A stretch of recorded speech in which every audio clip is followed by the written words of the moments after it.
Hello everyone. So today we're going to talk a little bit about parging. So I had an amazing client just reach out to say they wanted to spot fix some of the parging around their house, some of the bigger problem areas. So that's what we're doing here today. So this is what it looked like beforehand.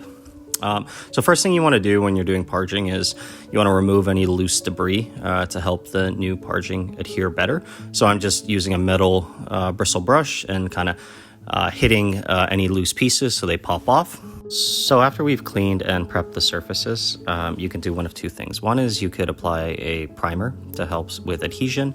In this case, we didn't do that. So the next step is to really make sure that the areas are fully soaked with water. And I really mean soaked because the foundation, depending on how dry it is, will take a lot of water. So you're going to do that multiple times until you really have a wet surface you're working with. After we mix the parging mix, you're just going to start applying it slowly. As you can see, I tarped off the floor here just to help with cleanup later. And what we're trying to do here is to get a nice, even, smooth surface. Obviously, there are some corners here. I wanted to avoid anything sharp, but we really want to make sure we're having great coverage and get the surface as smooth as possible.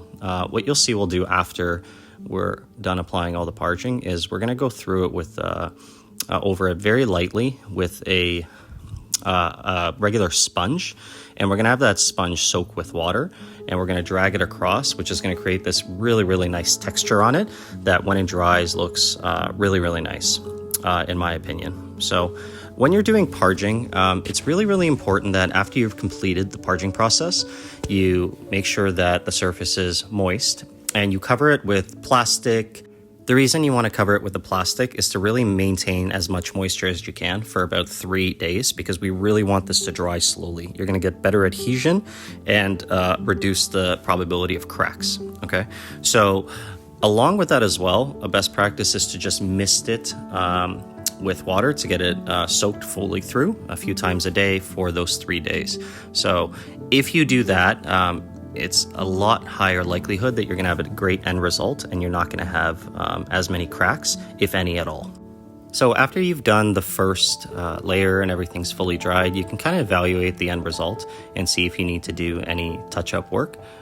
You need to make sure that the surface is fully dry and set before you apply an additional layer. So you definitely want to wait at least 24 to 48 hours. Okay, so this is kind of what the end result looked like. We're gonna do the rest of their house early next year after the winter, but for now, they're really happy with the end result, and we took care of some of those really big gaps. So thanks all, and have a wonderful week. Cheers.